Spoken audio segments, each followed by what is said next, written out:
Good morning. Here we are together again. It's another orange Oklahoma sunrise. Thank you for being with me. We were cut off because my phone said that was enough on my 12-minute one. So I'm going to continue, and I go backwards to go forwards.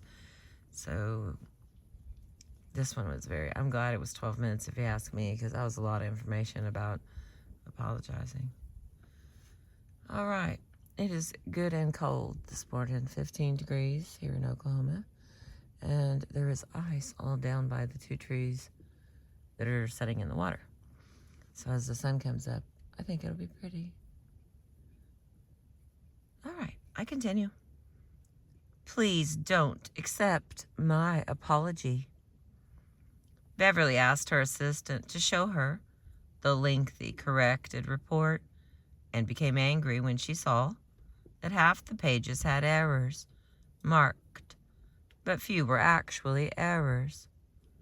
Nearly all involved punctuation, and most were matters of stylistic preference, such as adding commas after brief introductory phrases or before the conjunction and. In a large number of cases, she felt that her division head, boss, had introduced punctuation errors into sentences that were grammatically correct as they stood. Later that day, this is my favorite part, later that day she encountered her boss at an office party and announced as soon as she saw him that she was angry at him and told him why.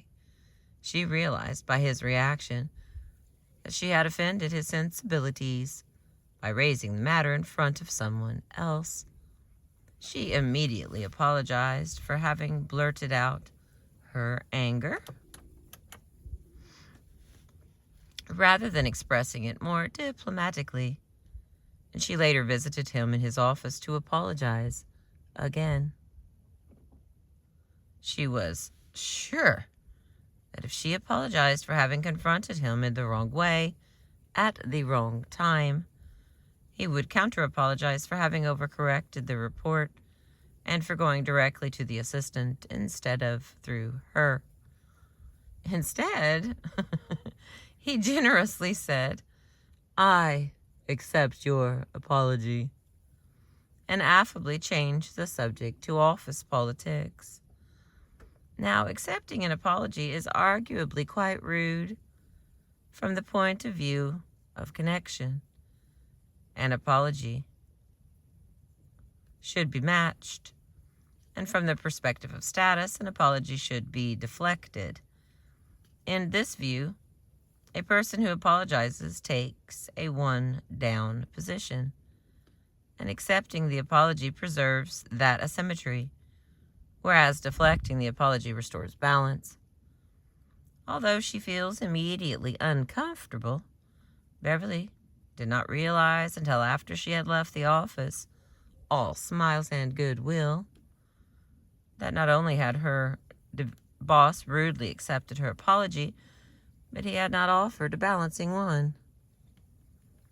Women's and men's differential awareness of status may have been the cause of Beverly's problem in a more fundamental way, too. She felt quite friendly with her boss. She liked him. She had come to think of him as a friend.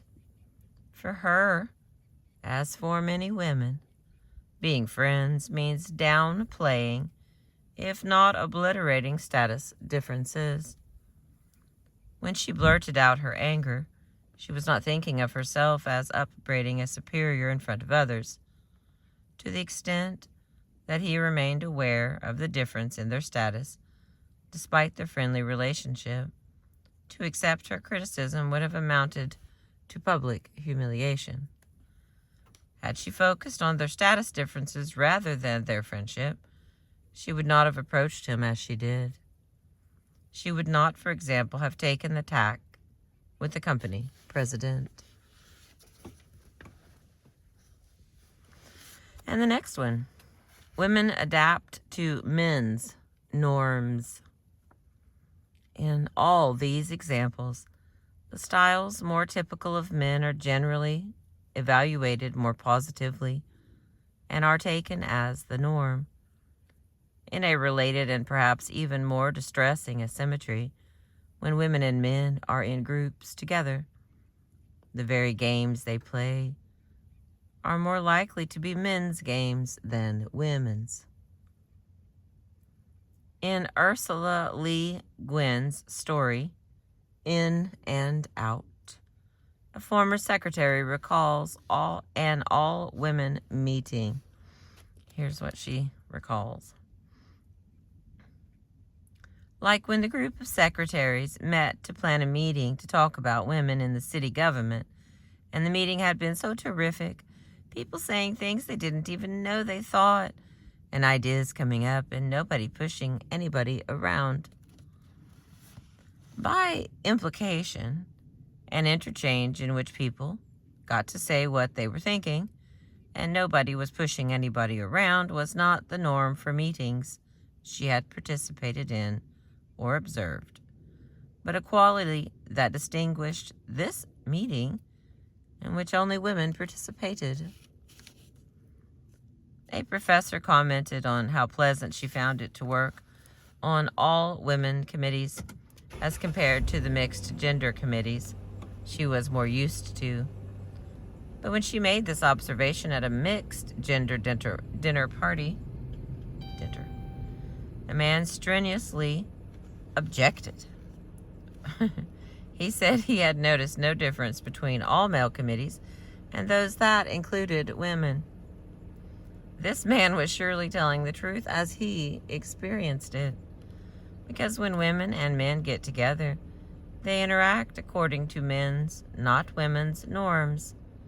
So being in a mixed rather than a same-gender meeting makes less difference to men than to women.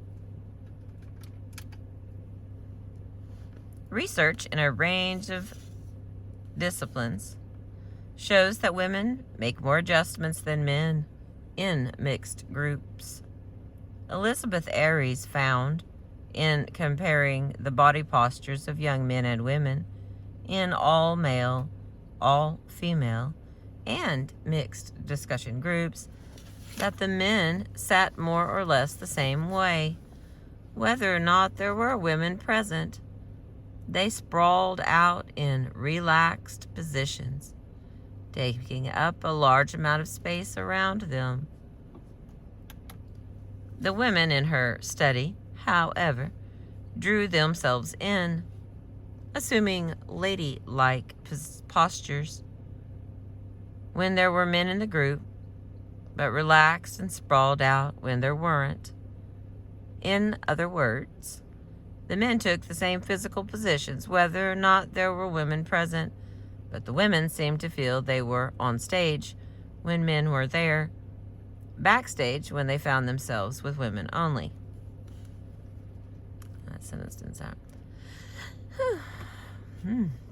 A similar point emerges from a study by Alice Deakins of the topics that women and men talk about. Deakins did what is called an eavesdropping study. While seated alone in a dining room where bank officers had lunch, she noted what people at adjacent tables were talking about. This was not a situation where the men were executives and the women their wives and secretaries. The men and women in Deakin's study were all bank officers, meeting as equals at work. Deakins found that when there were no women present, the men talked mostly about business and never about people, not even people at work. Their next most often discussed topic was food. Another common topic was sports and recreation. When women talked alone, their most frequent topic was people. Not people at work so much as friends, children, and partners in personal relationships. The women discussed business next, and third, health, which included weight control. Okay, hang on. It's only getting colder.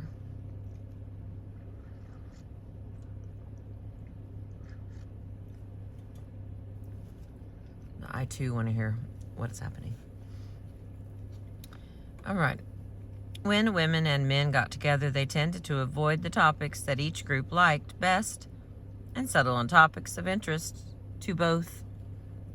But in discussing those topics, they followed the style of the men alone. They talked about food the way men did, focusing on the food they were eating and about restaurants rather than diet and health. They talked about recreation the way men did, focusing on sports and vacations rather than exercising for diet or health, as the women did when they were alone. And they talked about housing in the way men did, focusing on location, property values, and commuting time rather than the way women did, focusing on the interiors of houses, for example, layout and insulation, and what goes on among people inside houses, for example, finding cleaning help.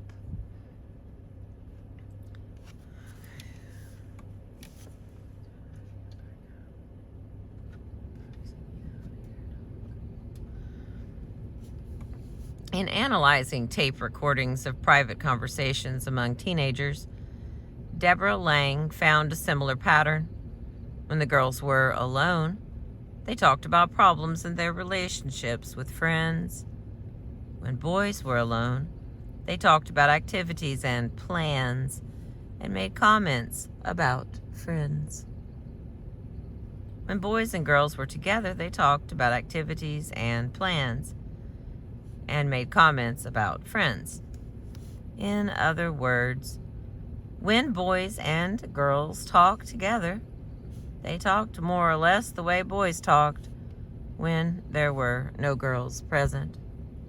But when girls got together with no boys present, they talked very differently. All these and many other studies show that male-female conversations are more like men's conversations than they are like women's. So when women and men talk to each other, both make adjustments, but the women make more. Women are at a disadvantage in mixed sex groups because they have had less practice in conducting conversations the way it is being conducted in these groups.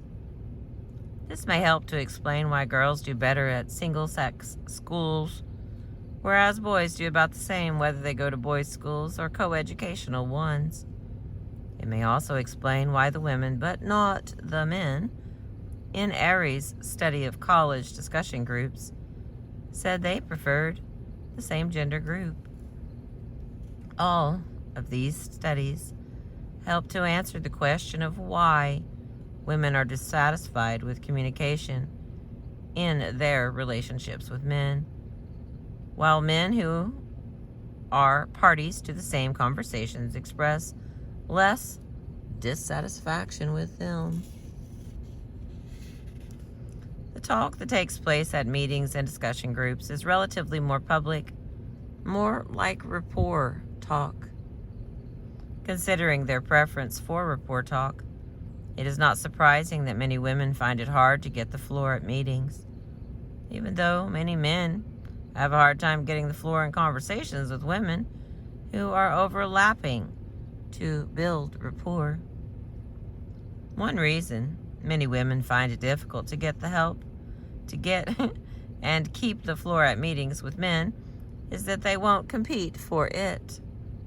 However, this chapter has presented only a few of many studies showing that even when women do behave the same way as men, they get different responses. This raises the question of how much women's difficulty in getting heard at meetings results from their ways of talking, and how much from their being women. This question also throws into relief the asymmetry of options available to women and men. The next one, equal discrimination. Many women tell of having made a comment at a meeting or conference that is ignored. Later, a man makes the same comment, and it is picked up, approved, or discussed, attributed to him rather than to her. Most women feel that this happens because people are less likely to pay attention to an idea that is raised by a woman. And the studies mentioned above indicate that there is truth to that. But the way ideas are raised may be a factor too. The following experience indicates this, but it also indicates that women and men do not have the same options available. Professor A biochemist who teaches at a major university, is well known in his field, told me of the following experience.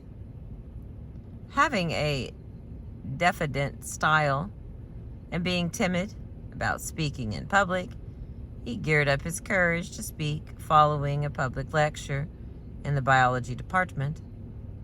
He phrased his observation as a question. Have you considered this chemical influence on the biological process you just described? The lecturer responded in effect, no, I haven't. And the point was dropped. Soon after, however, another man, Professor B, spoke up. He began, I would like to return to the point made by my colleague, Professor A, because I think it is very important. He then repeated the point in a long-winded way. The idea then became the focus of extended discussion, and everyone who spoke to the issue began by saying, I'd like to comment further on the important point raised by Professor B. Had Professor A been a woman, it would have been natural to assume that the idea was first ignored because it was expressed by a woman, and later taken up because it was expressed by a man.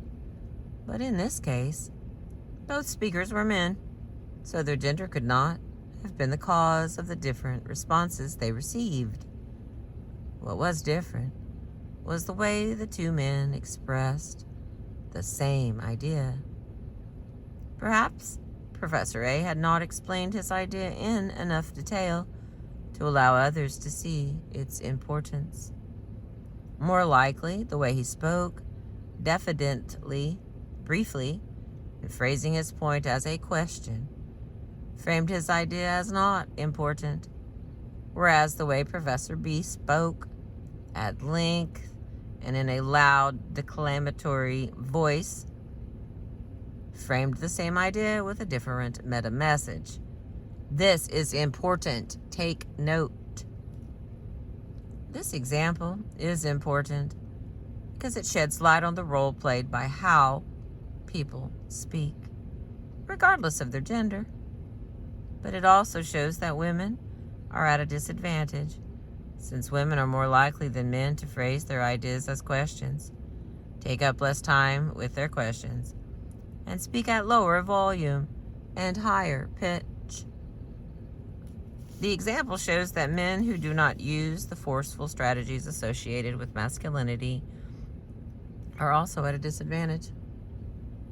In this sense, Professor A was in the same position as a woman who speaks in the same way. And the next one, unequal remedies. But in another sense, Professor A's position is very different from that of a woman who has a similar conversational style. If Professor A decided to adjust his style to be more like Professor B, he would find himself commanding more attention in public, if that is what he wants.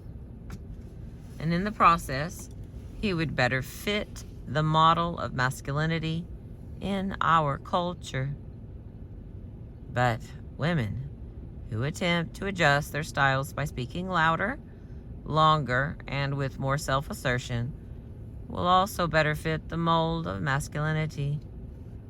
They may command more attention and be more respected, but they may also be disliked and disparaged as aggressive and unfeminine.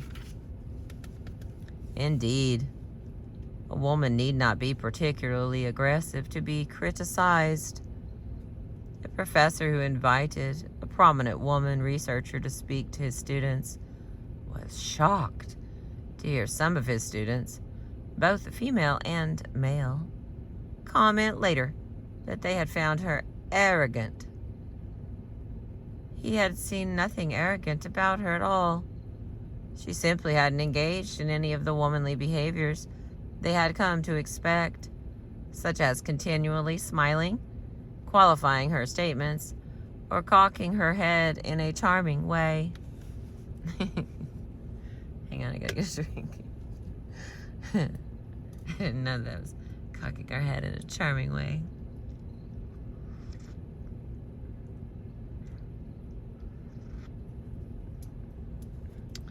Alright, where was I?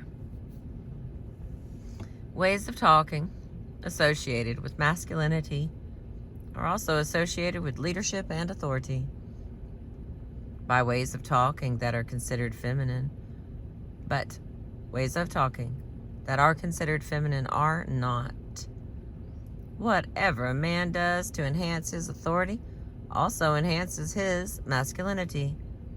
But if a woman adapts her style to a position of authority that she has achieved or to which she aspires, she risks compromising her femininity in the eyes of others.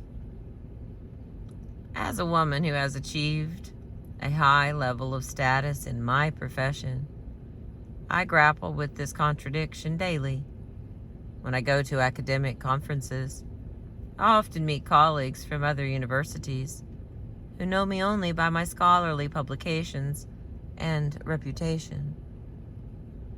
Not infrequently, new acquaintances say that they are surprised that I am so nice or so feminine. You're not what I expected, I have repeatedly been told. You're not aggressive at all, others have remarked. I thought you'd be cold or hard or competitive. When I press them about why they expected that of me, I am told, I just figured that any woman who is as successful as you are would have to be that way. Just such assumptions emerge from a study by Harriet Wall and Anita Bari of college students' expectations about male and female professors. The researchers gave students identical materials on prospective professors, information about their academic backgrounds, publications, and letters of recommendation, and asked the students to predict how well the candidates would do if hired, including their chances to win a distinguished teaching award. Some who read the materials under a woman's name predicted that she would not win the award because, as one writer put it, too much business, not enough personality. No one made inferences like this when exactly the same file was read under a man's name.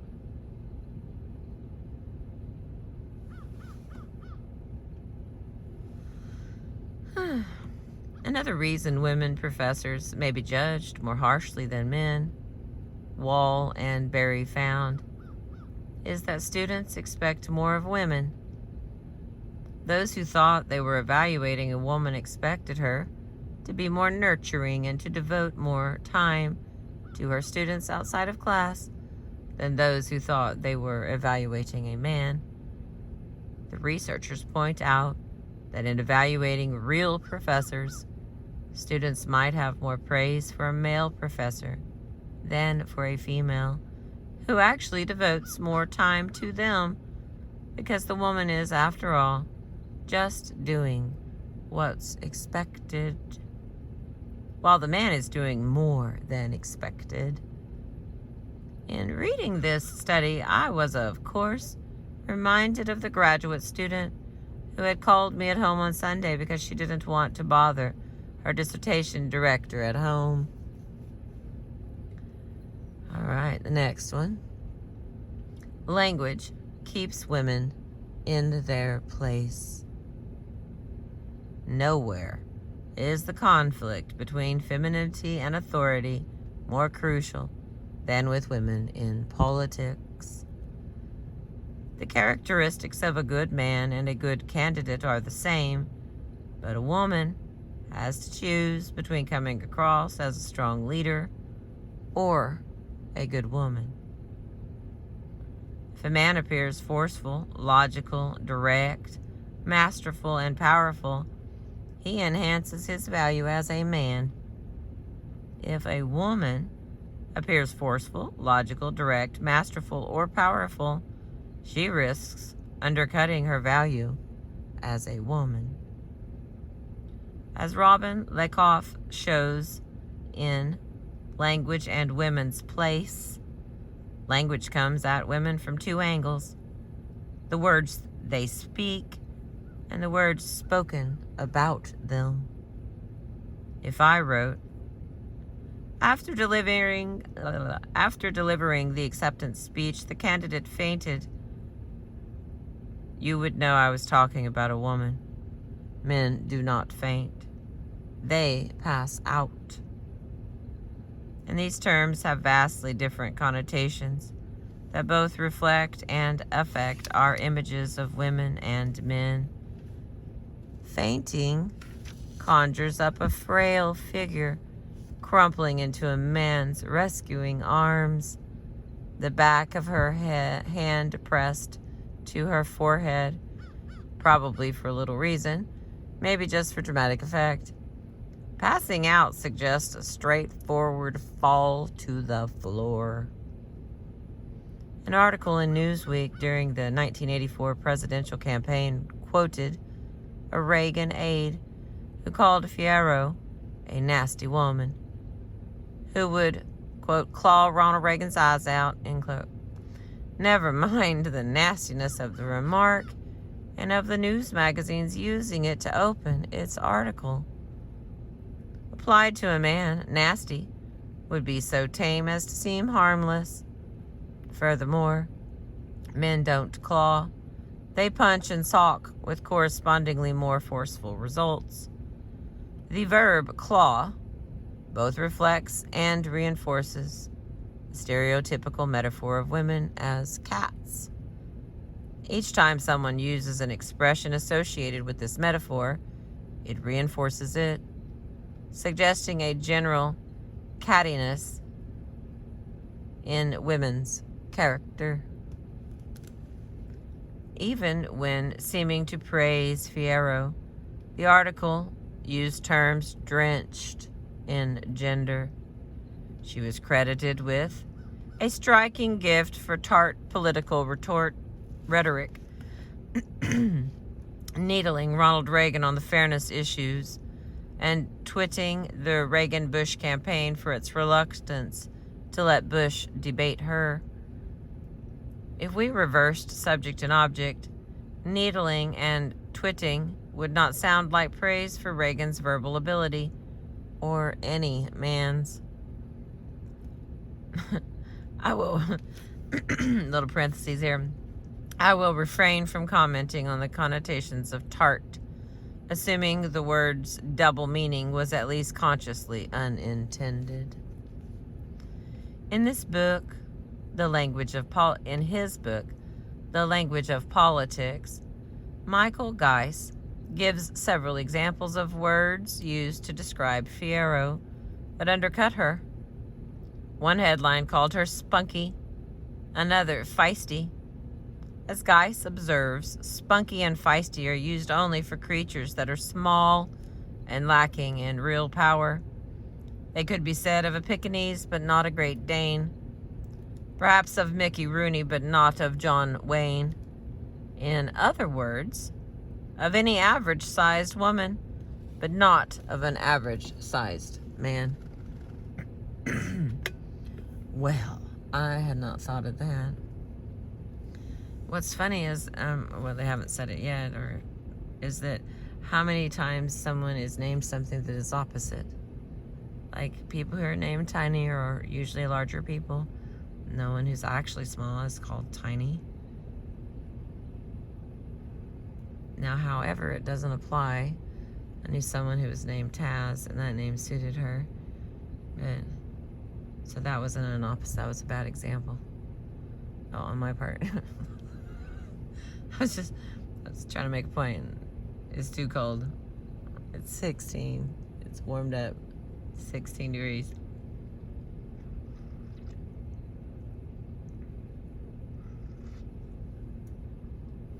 All right, here we go. I am sure that the journalist who wrote these descriptions of Fiyero came to praise her, not to bury her. Perhaps they felt they were choosing snappy, eye-catching phrases, but their words bent back and trivialized the vice presidential candidate, highlighting, even if unintentionally.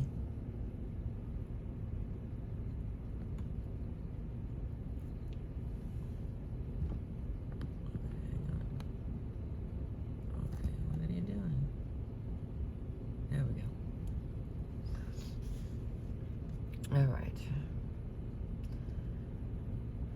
Where was that?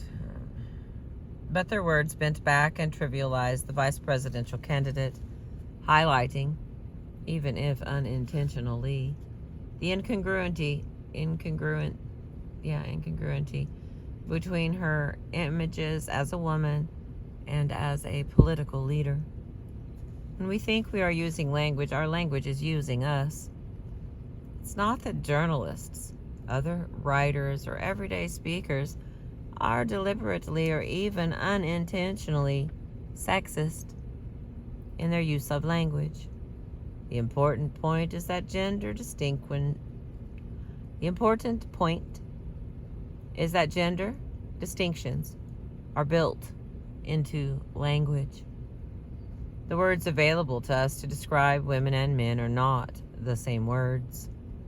And most damaging of all, through language, our images and attitudes are buttressed and shaped. Simply by understanding and using the words of our language, we all absorb and pass on different asymmetrical assumptions about men and women. There's the sun. All right, and the last one for this chapter.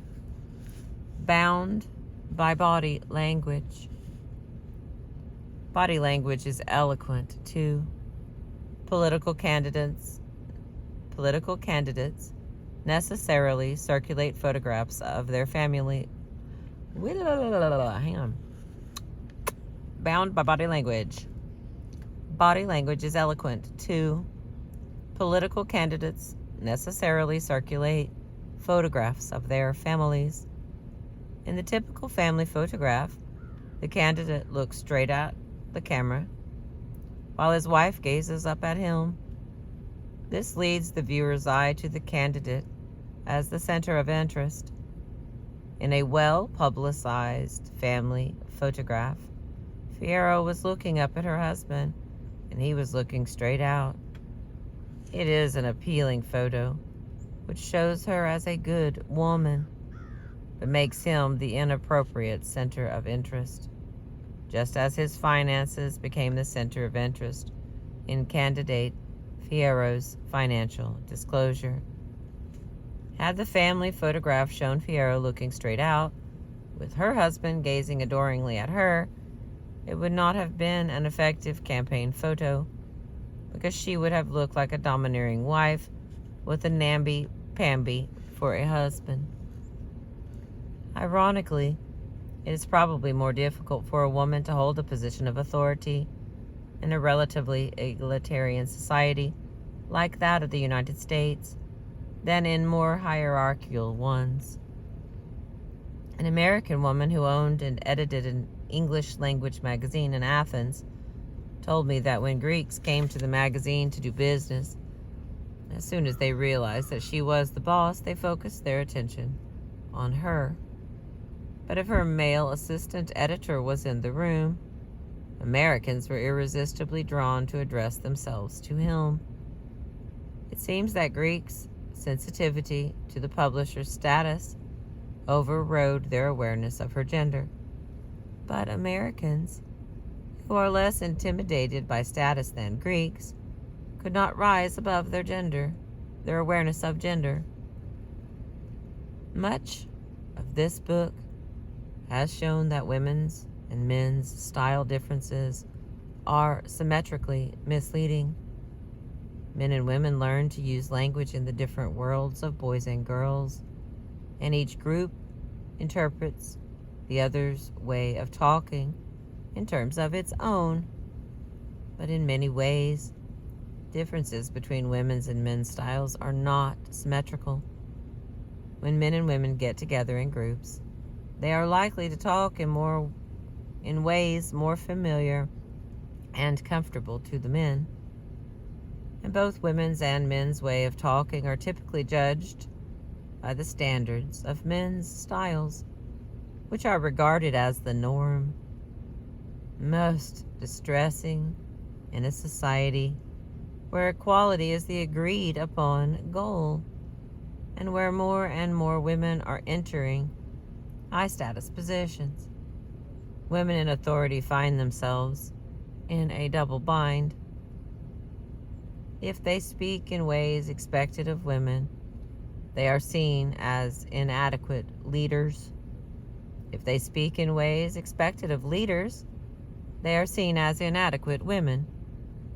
The road to authority is tough for women, and once they get there, it is a bed of thorns. Woo. All right, this next one is the next chapter is chapter 9, and it says, "Look at me when I'm talking to you. Cross talk across the ages." See, when the sun comes up, then I can't see anymore. Like I'm blinded by the light. All right. This next chapter is pretty long, but like I said, there's only 10 chapters here. So I'm going to go ahead and break into it and then make another one.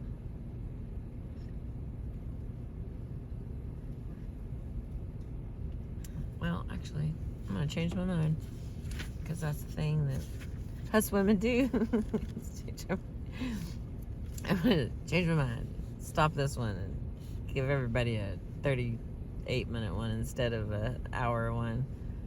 I appreciate everyone who's been listening. This information is interesting, and I would enjoy a conversation about it if anybody is interested. Otherwise, please hit the like button. I would really appreciate that. I appreciate you. Thank you for letting me share another Oklahoma sunrise and another of my books with you. Here's a reminder of what we got here. Have a beautiful day.